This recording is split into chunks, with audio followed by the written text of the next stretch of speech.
तो गोपेश्वर मेरे लिए एक बहुत बड़ा शहर था, क्योंकि मैंने ग्रामीण परिवेश से पहली बार शहर में आया था। मैं जब नामांकन में भी आया तो मुझको लोग स्ट्रेचर में लेकर के आए, और जनता के प्यार ने, ताकत ने, परिश्रम ने मुझको जो है फर्श से अर्श में पहुंचा दिया। और मैंने कहा अगर भारतीय जनता पार्टी खनूरी जी को अगर मुख्यमंत्री बनाती है तो मैं उनको समर्थन दूंगा। गांव से चला हुआ आदमी और आज जिला परिषद अध्यक्ष, विधायक और फिर मंत्री। पहले तो जब मिनिस्टर बने तो यही पता नहीं था कि मिनिस्टर ने करना क्या है। चमोली के अंदर विकास के काम करनी है, माँ बहनों की सेवा करनी है, गरीबों का सहारा बनना है। मैंने पहली प्राथमिकता मैंने रखी कि आदमी को अगर विकास करना तो उसको सड़क से जोड़ना पड़ेगा। अगर हमने प्राइमरी खोले, जूनियर खोले, हाई स्कूल खोले, इंटर कॉलेज खोले, ITI खोले, पॉलिटेक्निक खोले, और फिर हमने इंजीनियरिंग कॉलेज खोले, नर्सिंग कॉलेज खोले, रोजगार परक शिक्षा के हब चमोली में खोलना चाहता हूँ। अगर यहाँ मेडिकल कॉलेज होगा तो हमारी बेटियां, हमारे बेटे यहाँ पर MBBS करेंगे। यांचे की जनतन जो हम तदीने तय का बदला माँ हम तलवा कर सेवा निश्चित रूप से कम से गढ़वाई और कंडाई मतलब कखे न कखे पक्का, क्योंकि और यानी में पछवाड़ छाया कि रुए रुए तने हल करी तो कखो कब चल जाना। निश्चित रूप से जब विधानसभा लड़ा है तो उसकी तैयारी तो करना हमारा वाजिब हक बनता है। पार्टी क्या निर्णय करेगी, जनता क्या निर्णय करेगी, ये आने वाले समय में है। अब 2016 का मामला है, जब हरीश रावत सरकार खतरे में आई थी तो आप चट्टान की तरह टिके रहे, आप हिले नहीं। लेकिन ऐसा क्या हुआ जबकि 2024 में आपने कांग्रेस का दामन छोड़ के भाजपा का दामन पकड़ लिया? जो कहते हैं कि जेनी भी चाहो हमारा राज बने चाहो।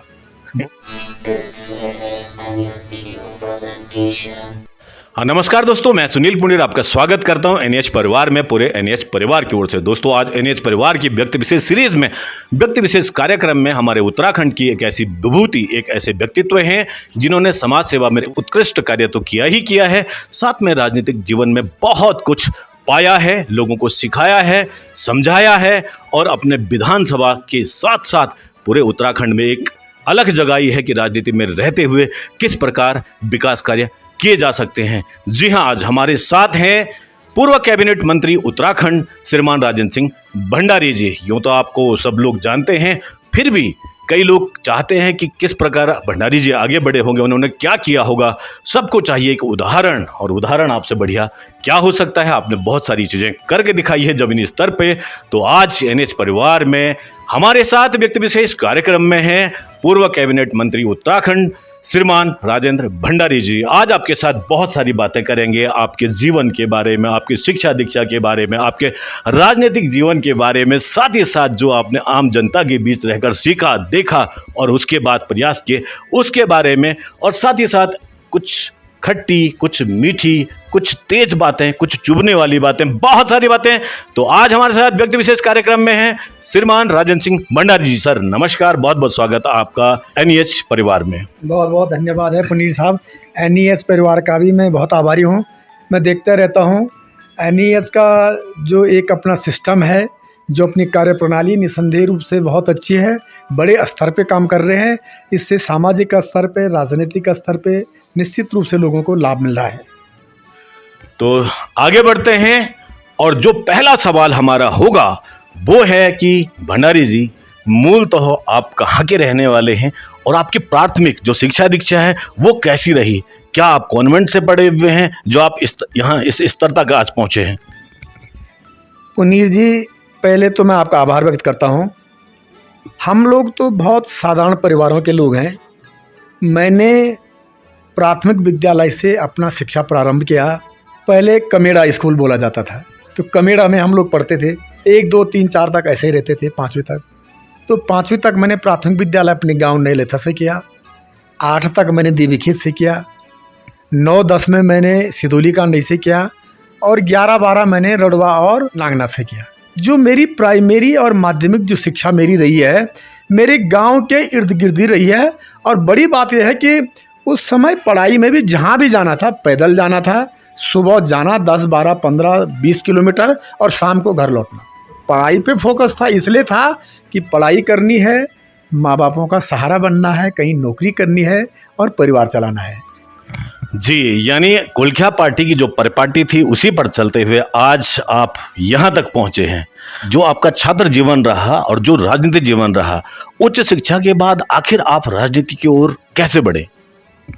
मैं 1982 में गोपेश्वर आया। तो गोपेश्वर मेरे लिए एक बहुत बड़ा शहर था, क्योंकि मैंने ग्रामीण परिवेश से पहली बार शहर में आया था। तो गोपेश्वर ही मुझको बहुत बड़ा शहर लगता था। मैंने बीए यहाँ से किया, एमए यहाँ से किया, एलएलबी यहाँ से की, राजकीय स्नातकोत्तर महाविद्यालय गोपेश्वर से। और जब मैंने एलएलबी कर दी तो उस कॉलेज के दौरान ही मैंने छात्र संघ का चुनाव लड़ा। मेरे मित्रों ने, हमारे छात्रों ने कहा कि आपको चुनाव लड़ना है। मैंने चुनाव लड़ा और मैं समझता हूँ बैनर पोस्टर की उस समय कोई परंपरा नहीं थी, और ऐसे ही जवानी मौखिक रूप से बोला करते थे, मिला करते थे, और उसी में लोग वोट कास्ट कर देते थे, वोट दे देते थे। और उसी आधार पर एक बार नहीं, दो बार लोगों ने मुझे छात्र संघ महाविद्यालय गोपेश्वर का अध्यक्ष बनाया।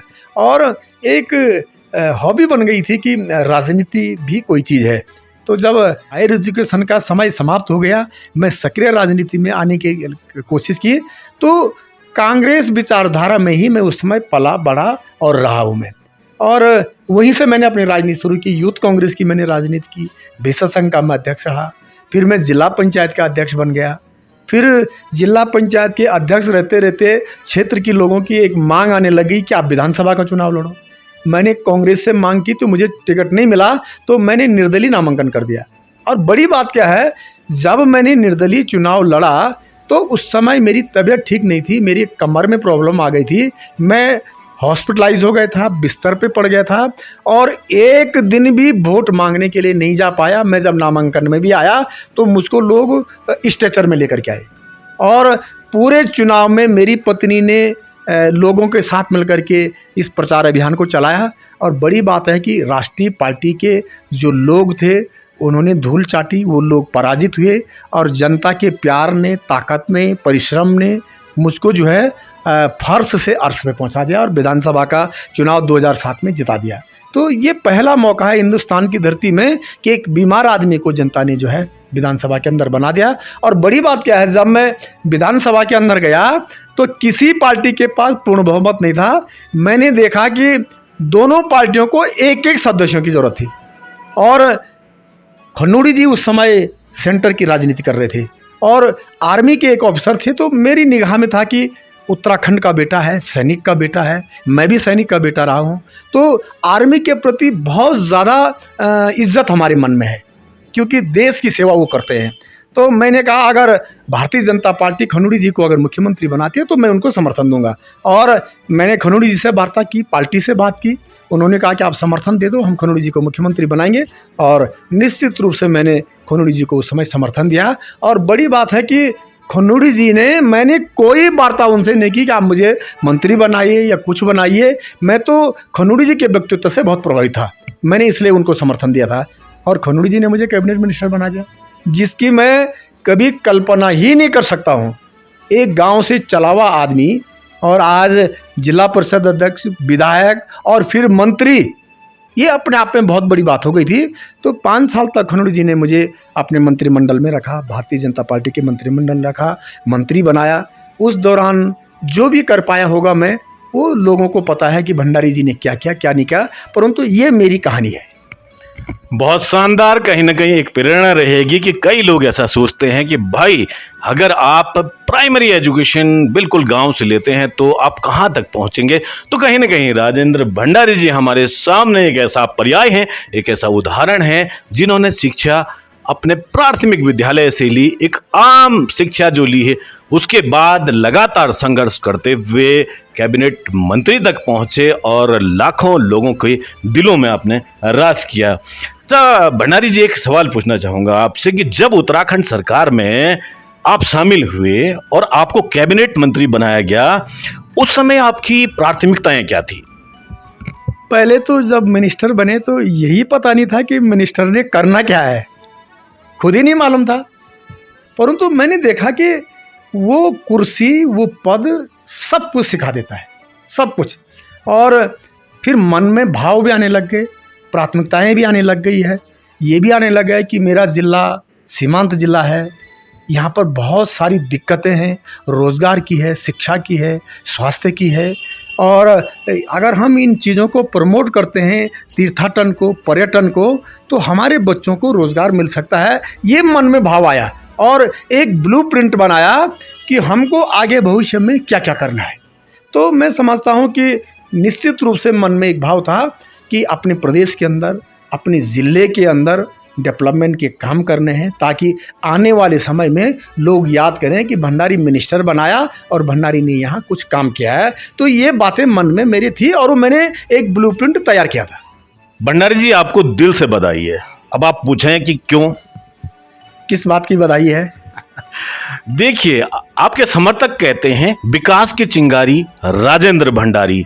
आखिर ऐसी क्या उपलब्धियां हैं जो आपने लोगों के दिल में ऐसी जगह बनाई है? देखिए, आदमी का जो व्यक्तित्व होता है, जो उसका डेवलपमेंट होता है, जो उसका व्यवहार होता है, उसके लिए आदमी को शाबाशी मिलती है। मैं भोला भाला था उस समय, गांव से चला हुआ आदमी था, बहुत ज़्यादा ज्ञान भी जीवन के बारे में नहीं था। परंतु जब पद पे गया, कुर्सी पे गया, मिनिस्टर बना, तो ये भाव जरूर आया कि मुझको कुछ करना है और मैं अगर कुछ करूँगा तो वही मेरी पहचान को भविष्य में कायम करेंगे। तो एक टारगेट बना लिया। जैसे अर्जुन को कहा गया तुमको क्या दिखाई दे रहा है, उन्होंने कहा मछली की आंख दिखाई दे रही है। हमने भी टारगेट फिक्स कर दिया कि मुझको उत्तराखंड के अंदर, विशेष करके चमोली के अंदर विकास के काम करनी है, माँ बहनों की सेवा करनी है, गरीबों का सहारा बनना है, डेवलपमेंट करना है, हेल्थ को अपना प्रमोट करना है, शिक्षा को प्रमोट करना है। ये भाव मेरे को आया और किया। आप देख लो ना, द्वाराहाट और पौड़ी के अंदर आज से 35 साल पहले इंजीनियरिंग कॉलेज खुल गए और यहाँ 35 साल बाद खुले। तो इसका मतलब चमोली में विकास इतना पीछे है हमारा। तो सौभाग्य है कि खनोड़ी जी ने मेरे को मिनिस्टर बनाया और फिर मेरे को सोच आए कि क्या क्या करना है, क्या क्या विकास करना है। मैंने सड़कों का गांव-गांव जाल बनाया। मैंने पहली प्राथमिकता मैंने रखी कि आदमी को अगर विकास करना तो उसको सड़क से जोड़ना पड़ेगा। अगर वो बीमार हो, कम से कम अस्पताल तक तो पहुँचे। आदमी को अगर सामान ले जाना है तो वो गाड़ी का सहारा तो लेगा, अगर बच्चे को ले जाना है तो गाड़ी का सहारा तो मिलेगा। तो जनपद चमोली के अंदर, बद्रीनाथ विधानसभा के अंदर, उत्तराखंड के अंदर सड़कों का आज जाल बिछा हुआ है। फिर हमने प्राइमरी खोले, जूनियर खोले, हाई स्कूल खोले, इंटर कॉलेज खोले, ITI खोले, पॉलिटेक्निक खोले और फिर हमने इंजीनियरिंग कॉलेज खोले, नर्सिंग कॉलेज खोले। तो ये सिलसिला क्या हुआ कि जो हमारा रोज़गार परक का हब है उसको भी हम प्रमोट करने में कामयाब हुए। जैसे ITI है, पॉलिटेक्निक है, इंजीनियरिंग कॉलेज है, नर्सिंग कॉलेज है। जब ये खुले तो हमारे बच्चे, चमोली के बच्चे आज गांव-गांव से यहीं पर डिप्लोमा कर रहे हैं। और बड़ी बात क्या है, जो बच्चे आज इंजीनियरिंग कर रहे हैं जनपद चमोली से, कोठालसेन से, वो देश और दुनिया के बड़े बड़े पैकेजों पे, करोड़ करोड़ के पैकेज पे काम कर रहे हैं और अपना परिवार चला रहे हैं। और वो लोग कह रहे हैं कि अगर हमारे चमोली में इंजीनियरिंग कॉलेज नहीं होता, नर्सिंग कॉलेज नहीं होता, तो आज हमको ये रोज़गार नहीं मिलता। तो एक ऐसी मिसाल हमने यहाँ पर कायम की है कि जिसको आज देख रहे हैं लोग। आज नर्सिंग कॉलेज में देखो, हमने BSc नर्सिंग खोलेगा, आज MSc नर्सिंग हो गया है। बालिकाएं BSc कर रही है, MSc नर्सिंग कर रही है। आज हमारी बेटियां हॉस्पिटलों में काम कर रही है, बड़ा अच्छी सेवा कर रही है। पहाड़ की बेटियां पहाड़ के हॉस्पिटलों में काम कर रही है। आज ये नहीं रह गया है कि बाहर का आदमी नहीं आना चाहता, तो हमारे पास हमारी बेटियां हैं, हमारे बेटे हैं जो क्वालिफाई हैं, ट्रेन हैं, शिक्षित है, स्किल है। आज वो हमारे इन हॉस्पिटलों में हमारे मरीजों की, हमारे बीमार लोगों की, अपने लोगों की सेवा कर रही है। ऐसा ही मैं चाहता हूँ पॉलिटेक्निक खुले, ANM खुले, पैरामेडिकल खुले, B फार्मा खुले, M फार्मा खुले। ऐसे में तमाम रोज़गार परक शिक्षा के हब चमोली में खोलना चाहता हूँ, जिससे हमारे बच्चों को देहरादून, दिल्ली में डिप्लोमा करने के लिए ना जाना पड़े।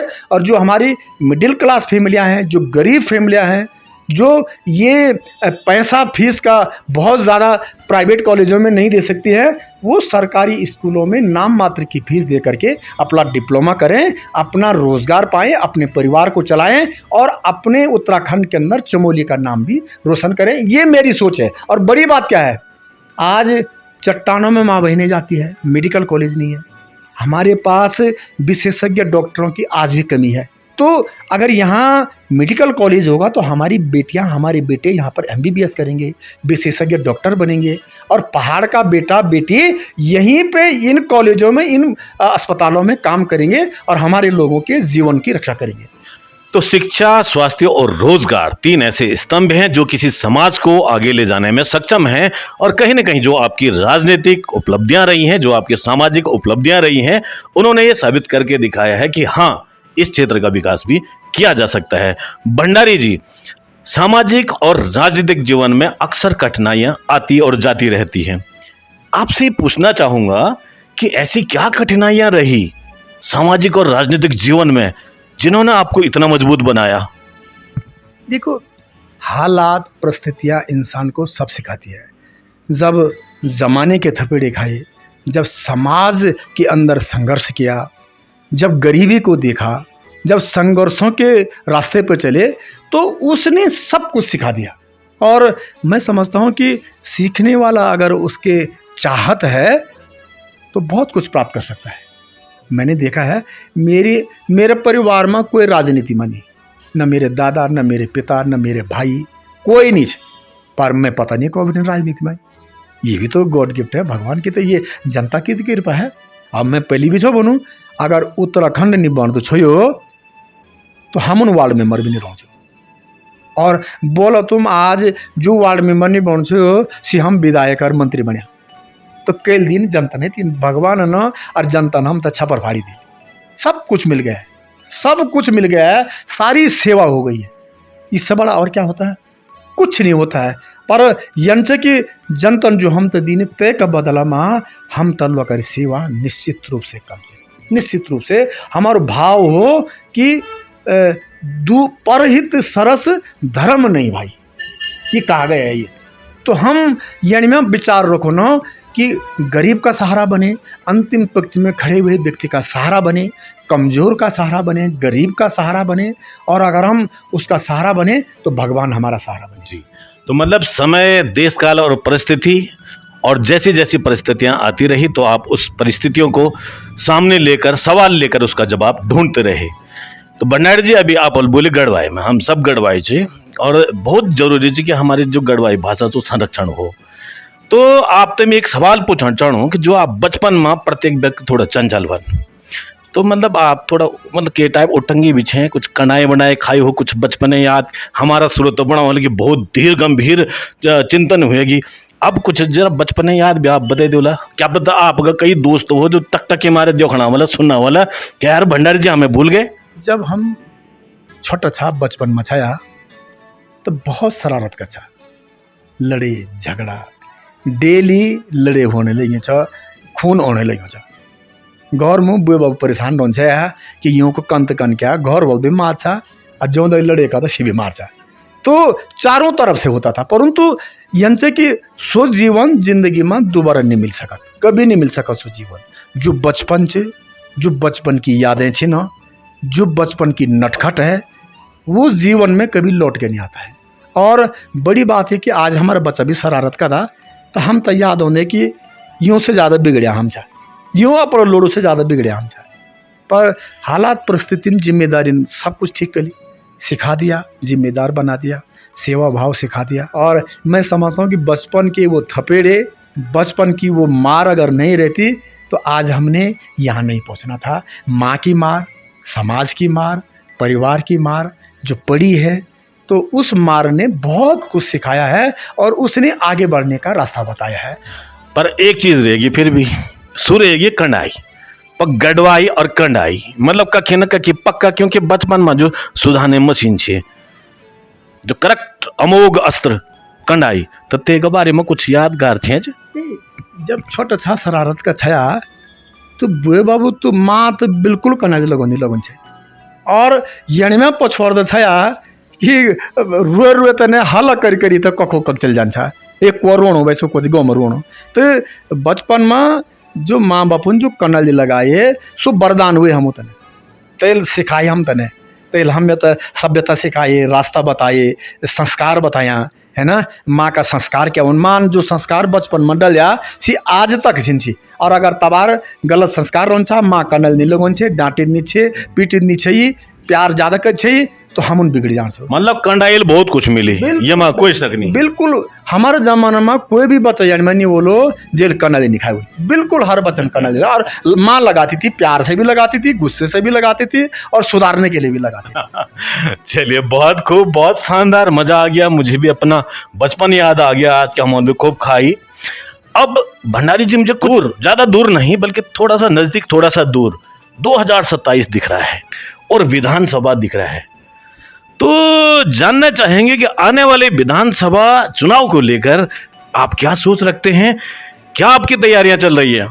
देखिए मैं 3 वक्त विधायक बन्यो, 2 वक्त में मंत्री बन्यो, 1 वक्त में जिला परिषद अध्यक्ष बन्यो। गीता में भगवान श्री कृष्ण ने कहा था अर्जुन को, कर्मण्ये वाधिकारस्ते मा फलेषु कदाचन। हमने सिर्फ कर्म करना है, उसका परिणाम क्या होगा, उसका फल क्या मिलेगा, ये भविष्य के गर्भ में छुपा हुआ है। निश्चित रूप से जब विधानसभा लड़ा है तो उसकी तैयारी तो करना हमारा वाजिब हक बनता है। तो तैयारी कर रहे हैं, लड़ रहे हैं। अब पार्टी क्या निर्णय करती है ये तो आने वाले समय में बैठेगा, पर हम हाथ पे हाथ धरे पांव पसारे हुए बैठ नहीं सकते हैं। कर्म करना पड़ेगा। गांव-गांव जा रहे हैं, लोगों के दुख सुख में शामिल हो रहे हैं, लोगों के संघर्षों पे मैदान में आ रहे हैं, सड़कों पे आ रहे हैं और काम भी कर रहे हैं। अब क्या निकलेगा, पार्टी क्या निर्णय करेगी, जनता क्या निर्णय करेगी, ये आने वाले समय में है। पर जो आदमी कर्म करता है उसका कर्म कभी व्यर्थ नहीं जाता। सच्ची निष्ठा से जो व्यक्ति काम करता है भगवान उसका रास्ता भी प्रशस्त करता है। ये सच्चाई है, ये इसमें कोई दोहरा। आप देखो ना, दुनिया में जितने भी बड़े बड़े लोग हैं, पूंजीपति हैं, बड़े बड़े राजनेता हैं, बड़े बड़े उद्योगपति हैं, जिनकी भगवान से जितनी गहरी निष्ठा होती है भगवान उसको उतना बड़ा वरदान देता, आशीर्वाद देता है। ये मैंने तो अंबानी को बद्रीनाथ में देखा है, अनिल अंबानी को, वो क्या अंबानी है वो दूसरे, दोनों को भगवान के प्रति क्या निष्ठा है उनकी, क्या माथा रगड़ रहे हैं, क्या उस मिट्टी को चूम रहे हो, तो भगवान ने देखो क्या नहीं दिया हुआ है। तो इसलिए हम कहते हैं कर्म करो, सब कुछ करो, पर भगवान के प्रति, धर्म के प्रति भी हमारी निष्ठा होनी चाहिए। आज हम लोग निश्चित रूप से काम कर रहे हैं। हम चाहते हैं कि हम अच्छा काम करें, धार्मिक काम करें और लोगों की सेवा करें, और कल क्या निर्णय होगा वो भगवान पे छोड़ देते हैं, समाज पे छोड़ देते हैं। पर मैंने एक चीज़ देखा है, हमने जब जब मेहनत करी है, भगवान को साक्षी मान के जनता के दरबार में किए हैं, कभी भी जो है हमको खाली हाथ नहीं लौटना पड़ा। और बड़ी बात क्या है, अपने भक्त की भगवान बड़ी परीक्षा लेता है, बार बार परीक्षा लेता है, दुख भी देता है, कष्ट भी देता है, हराता भी है, पर समय आने पे आशीर्वाद भी देता है। इसलिए विचलित होने की जरूरत नहीं है, बिल्कुल विचलित होने की जरूरत नहीं है। अंगत की तरफ पांव अड़ा दो कि हमने काम करना है और हम काम कर रहे हैं, आगे बढ़ रहे हैं। बाकी हम निर्णय के विषय में चिंता नहीं करते। चलिए बहुत खूब, यही है कर्मण्येवाधिकारस्ते मा फलेषु कदाचन। भंडारी जी, बात थोड़ा सा कड़वी पूछने वाला हूं आपको। अब क्योंकि कई लोग चर्चा और परचर्चा करते हैं और आप विवाद में एक बार आए हैं। अब 2016 का मामला है, जब हरीश रावत सरकार खतरे में आई थी तो आप चट्टान की तरह टिके रहे, आप हिले नहीं, अपने अंगद की तरह पांव जमाया। लेकिन ऐसा क्या हुआ जबकि 2024 में आपने कांग्रेस का दामन छोड़ के भाजपा का दामन पकड़ लिया? क्या ऐसी परिस्थितियां रही? देखिए 2016 में मैं कांग्रेस की टिकट पर विधायक बना था। जब सरकार अल्पमत में आ रही थी तो मेरा फर्ज बनता था कि इस समय हरीश रावत की सरकार संकट में है और मुझे ऐसे संकट के समय में जिस पार्टी ने मुझे विधायक बनाया है वहाँ खड़ा रहना चाहिए। और मैं अंतिम समय तक कांग्रेस पार्टी हरीश रावत जी के साथ खड़ा रहा। 2024 में 22 में जब मैं विधायक बना तो 2 साल में विपक्ष का विधायक रहा। मैंने देखा मैं जिस गति से पहले काम करता था सरकार में रह के, उस गति से काम नहीं कर पा रहा हूँ। लोगों की आशाएं, अपेक्षाएं राजू भंडारी से बहुत ज़्यादा है। लोग जाते हैं कि हम जो डिमांड करें राजू भंडारी उसको पूरा करें। डिमांड मैंने डेवलपमेंट की, सेवा की। मैंने देखा मैं उसमें बहुत ज़्यादा सफल नहीं हो पा रहा था। मेरे मन में भाव आया कि मैं अगर रूलिंग पार्टी के अंदर जाऊंगा कि तो जो लोगों के ये भाव है, क्या पता मैं उसको पूरा करने में कामयाब हो जाऊं। और इसलिए मैंने कांग्रेस का दामन छोड़ के भाजपा में आया और भाजपा में रह कर के मैं कोशिश करना चाहता हूं कि जो रुके पड़े हुए काम हैं, जो लोगों की भावनाएं हैं, जो भाव हैं, जो डेवलपमेंट आधा अधूरा है, उसको मैं सरकार के माध्यम से पूरा करूं। इसीलिए मैंने 2022 में चुनाव जीतने के बाद 24 में इस्तीफा दिया और फिर मैं भाजपा में आया। बस इतनी मात्र मेरे मन के अंदर भाव था, बाकी कोई मन के अंदर ऐसा भाव कभी पैदा नहीं हुआ। तो भंडारी जी, जो आपके बहुत इतने कट्टर समर्थक थे, कई लोग जो आपसे नाराज हो गए, तो उनको क्या कहना चाहेंगे आप? मैंने पहले भी बोला है कि उस समय जब मैंने पार्टी छोड़ी तो मेरे कार्यकर्ताओं को ये नहीं था कि तुमने पार्टी क्यों छोड़ी है, कैसे छोड़ी। उनका ये मानना था कि आपको अगर पार्टी छोड़नी थी तो हमको भी पूछना चाहिए था, हमारी भी राय लेनी चाहिए थी, एक बार बता तो देते। निश्चित रूप से मैं उस समय उनको बता नहीं पाया। ये बड़ी बात है कि मैं उनको बता नहीं पाया कि मैं पार्टी छोड़ रहा हूँ। इसलिए मेरे जो लोग हैं, जो मेरे करीबी हैं, जो मनसा वाचा कर्मणा, मन से, बुद्धि से, कर्म से, शरीर से मुझको चाहते थे, उनको बहुत गहरी ठेस लगी कि हमारा नेता बिना पूछे हुए चला गया। तो जरूर आक्रोश था, गुस्सा था। वो गुस्सा भी उन्होंने निकाला और निकालना स्वाभाविक था। जिनके साथ मैं 20-25 साल रहा, जिनकी उंगली पकड़ के मैंने राजनीति की, जिन्होंने मुझे फर्श से अर्श पे पहुंचाया, जिन्होंने मुझे नीचे से ऊपर तक पहुंचाया, विधायक से लेकर मंत्री तक, और मान सम्मान सब कुछ दिया, मैं एकाएक उनको छोड़ के चला गया, तो निसंदेह रूप से लोगों की नाराज़ियाँ जायज़ थी। और उस नाराज़गी का 2024 में मैंने सामना किया और निश्चित रूप से मुझे हार का मुंह देखना पड़ा। और हार का मुंह देखना पड़ा तो मुझे भी लगा कि अपने कार्यकर्ताओं को विश्वास में नहीं लेने की ये मेरे लिए सज़ा है। और अब मैं देखता हूँ कि 1 साल 2 साल बीत गया है, बहुत सारे हमारे मित्र, पुराने दोस्त लौट आए हैं जो कहते हैं कि जेनी भी छो हमार राज बने छो, बोल छो खराब छो तो हमारो छ अपड़ो छ, और बना हम मात्र भी तू माफ छऊ, और हम अब तुए दगड़ी रोला तेर दगड़ो पुरियोला, तुए दगड़ी दगड़ी चलोला, यो वक्त तुए था आज ही मौका दियोला। अगर तू दोबारा गलती कोलू, बार बार गलती कोलू, तब फिर हम तुए माफ नहीं करने। मैं सब कार्यकर्ताओं से हाथ जोड़ के विनती करना चाहता हूँ कि यो वक्त गलती हुएगी, 2 वक्त गलती हुएगी, बार बार गलती नहीं होने। और अब मैं जो भी काम को लो तुम्हारी राय से को लो, और तुम्हारी सेवा जिंदगी भर को लो, यो शरीर, यो मन, यो मस्तिष्क सब तुम्हारा वास्ता छ। तुम उनमें तो सब कुछ के लिए, मैं तुम्हारा वास्ता कुछ नहीं कर सके हो। भगवान करे मेरा हाथ उठा अगर बहुत ताकत मिली तो मैं आपको सहारा बोल लो, मैं आपको साथ दे लो, और जितना मैं से हुए सकूँ मैं आपकी सेवा में लगी रोलूँ। यो मेरा अपने कार्यकर्ताओं से, अपने चमोली की जनता से, अपने बद्रीनाथ की माँ बड़ियों से, भय बंधुओं से, दाना श्रेणियों से, जवान दगनों से निवेदन छ कि अपना आशीर्वाद दें, और अब मैं पर ज़्यादा गुस्सा ना हो। तो भंडारी जी, बात करें हम गढ़वाल की, बात करें हम कुमाऊं की, बात करें हम उत्तराखंड की, युवाओं के लिए आपका क्या संदेश रहेगा? देखो, हमारा जो भविष्य है वो युवाओं के कंधे पे है। हमारा देश, हमारा प्रदेश, हमारा जिला, हमारा गांव किस ओर चलेगा वो युवाओं पे निर्भर करता है। और बड़ी बात क्या है, आज युवा जो सपना देखता है वो पूरा भी होता है। वो जमाना चला गया है जब आदमी सपना देखता था और सपने अधूरे रह जाते थे। आज तो इतना बड़ा मैदान है कि आदमी कहता है कि twinkle twinkle little star how I wonder what you are up above the world so high like a diamond in the sky. वो कहता है कि मैं तारों को तोड़ के लाना चाहता हूँ, और वो भी संभावनाएं हैं कि बच्चा ला सकता है। पहले जिद करता था बेटा, आज बेटा ला सकता है। वो असीमित संभावना है। लोग आज रोबोट से जो है कहाँ के कहाँ पहुँच गए हैं, सूर्य पे पहुँच गए, चंद्रमा पे पहुँच गए, ग्रहों पे पहुँच गए, कहाँ के कहाँ पहुँच गए हैं। तो आज क्या कमी आप बताइए ना मुझे। इसलिए हमारा जो युवा है, मैं चाहता हूँ कि हमारे युवा पढ़े लिखे, अच्छी दिशा में जाएं, और जा रहे हैं हमारे बच्चे। मेरे को तो गर्व होता है जब मैं एक दिन नर्सिंग कॉलेज के प्रोग्राम में गया हमारे बेटे हमारी बेटियों ने जब वहाँ पर प्रोग्राम किया, जब उनकी डिबेट हो रही थी, तो मेरा मुंह खुला का खुला रह गया। जिस तरह का डिबेट उन्होंने किया, जिस तरह की भाषणबाजी उन्होंने किया, जिस तरह के वक्तव्य उन्होंने दिया, मुझको लगा कि हमसे 1000 गुना अच्छे हमारे नौजवान पहुँच गए। और निश्चित रूप से आज हमारा बच्चा प्रदेश में, देश में और विदेश में पूरा हमारा नाम रोशन कर रहा है। कॉलेजों की मेरिट लिस्ट आ रही है, यहाँ पहाड़ के बच्चे टॉप 10 के अंदर आ रहे हैं। टॉप 10 के अंदर चमोली का, पिथौरागढ़ का, उत्तरकाशी का। पहाड़ों पे तो जीनियस है आदमी, जड़ी बूटी खा रहा है, वातावरण बहुत अच्छा है, हवा बहुत अच्छी है, पानी बहुत अच्छा है, हर चीज़ यहाँ पर ऑर्गेनिक है।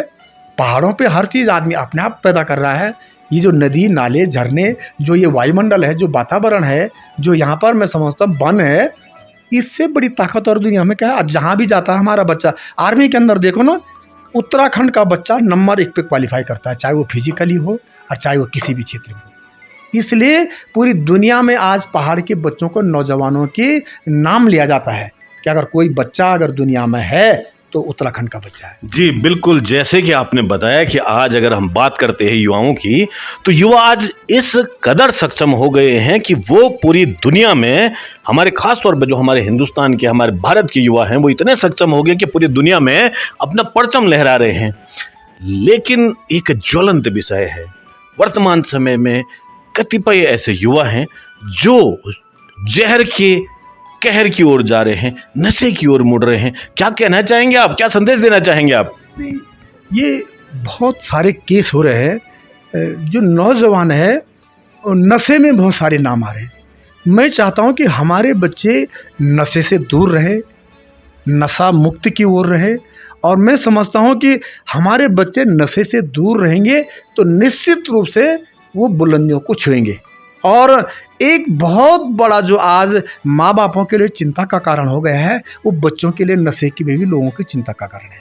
इसलिए मैं सब बच्चों से आह्वान करना चाहता हूँ, एक सीनियर होने के नाते, एक उनका गार्जियन होने के नाते, मैं चाहता हूँ कि हम नशे से दूर रहें और जीवन के अंदर जो आप माँ बापों से चाहते हैं, माता पिता से चाहते हैं, वो सपने माँ बाप तुम्हारे निश्चित रूप से पूरा करेंगे। पर नशे से हम सब लोगों को दूर रहना चाहिए। हम ये भी चाहते हैं कि अगर नशा करना है तो खेल का करो, नशा करना है तो राजनीति का करो, नशा करना है तो शिक्षा का करो, नशा करना है तो आगे बढ़ने का करो, प्रतिस्पर्धा का करो। और ऐसा नशा न करो कि जिससे आपका जीवन जो है रुक जाए। हम चाहते हैं कि इस नशे को आप प्रगति में बदली करें। और अगर आप अचीवमेंट में करेंगे, अन्य क्षेत्रों में करेंगे, सोशल सेक्टर में करेंगे, आप पॉलिटिकल सेक्टर में करेंगे, तो आप दुनिया में बहुत बड़ी उपलब्धियों को प्राप्त करेंगे। ऐसा मेरा संदेश है। चलिए, बहुत शानदार, बहुत गजब, उत्कृष्ट, और साथ ही साथ आपकी जो सोच है, आपके जो विचार हैं, अनुकरणीय हैं। अब नेहा ट्रस्ट फाउंडेशन की ओर से भी एक संदेश आपके लिए कि जो ये नशा है, ये नशों में जाकर आपके जीवन को बर्बाद करने का काम करता है। तो कहीं ना कहीं हम सबको शपथ लेनी चाहिए कि नशा आप ऐसा न करें जिससे आपका जीवन बर्बाद हो, आपके माता पिता के सपने बर्बाद हो, बल्कि नशा ऐसा करें जिससे आपको कामयाबी मिले। शिक्षा का करें, आप अध्ययन का करें, आप खेल कूद का करें, आप ऐसे विचारों को डेवलप करें जिससे कि समाज का सर्वांगीण विकास हो। तो भंडारी जी, बहुत बहुत धन्यवाद। जाने से पहले अब ये भी आपसे एक रिक्वेस्ट रहेगी कि जो नेहा ट्रस्ट फाउंडेशन हमारा है, एनएच परिवार है, क्या कहना चाहेंगे आप? एक संदेश, बहुत सारे हमारे सदस्य होंगे जो आज आपको देख रहे होंगे और उनको पता है कि आज व्यक्ति विशेष कार्यक्रम में आप आने वाले हैं, तो क्या संदेश रहेगा आपका? एनएच परिवार की ओर से जो पॉडकास्ट आ हुआ है, मैं पूरे एनएच परिवार को बधाई देना चाहता हूँ, धन्यवाद करना चाहता हूँ। उनके जो हेड हैं हमारे पुंडीर साहब, उनको शुभकामनाएं देना चाहता हूं कि आप हमारी बातों को एक के माध्यम से लाखों लोगों तक पहुंचा रहे हैं। और मैं ये भी जानता हूं कि हम जो बोलेंगे, अगर अच्छा बोलेंगे तो लोग उस पर चिंतन करेंगे, मनन करेंगे। अगर हम लोग कहीं पर गलत रास्ते पे जाएंगे तो जनता हमको सबक भी सिखाएगी। इसलिए आज एनएच परिवार हर क्षेत्र में बहुत अच्छा काम कर रहा है, चाहे नशा मुक्ति की ओर हो, चाहे पॉलिटिकल सेक्टर की ओर हो, चाहे मैं समझता हूँ एकेडमिक माहौल में मैंने देखा हुआ है, चाहे कल्चरल की ओर ही क्यों न हो, बहुत अच्छा काम एनईएस परिवार कर रहा है, पुनीर जी के तत्वाधान में हो रहा है। इसलिए मैं पूरे एनईएस परिवार को, पुनीर जी को बधाई देना चाहता हूँ, धन्यवाद करना चाहता हूँ। और आज मेरी बात को हज़ारों लाखों लोगों तक पहुँचाने के लिए भी मैं आपका आभारी हूँ। बहुत बहुत धन्यवाद करता हूँ, जनता का अभिवादन करता हूँ। चलिए, बहुत बहुत धन्यवाद आपका। आज व्यक्ति विशेष कार्यक्रम जो एनएच परिवार की ओर से संचालित किया जा रहा है, उसमें हमारे उत्तराखंड के बहुमुखी प्रतिभा के धनी, जो कि एक जमीनी स्तर से उठकर कहां तक पहुंचे हैं, उनका जीवन अनुकरणीय है। आप पूर्व कैबिनेट मंत्री, हमारे साथ आज श्रीमान राजेंद्र सिंह भंडारी। हाँ दोस्तों, आपसे निवेदन है कि ऐसी उत्कृष्ट प्रतिभाओं की जीवनी को जन जन तक पहुंचाने के लिए इस वीडियो को शेयर जरूर करें, चैनल पर सब्सक्राइब जरूर करें और साथ ही साथ अपना सहयोग दें, लाइक वाला बटन भी दबा दें भाई, तभी तो हम लगातार प्रयास करते रहेंगे। आपका बहुत बहुत धन्यवाद। नमस्कार, जय हिंद, जय उत्तराखंड, वंदे मातरम।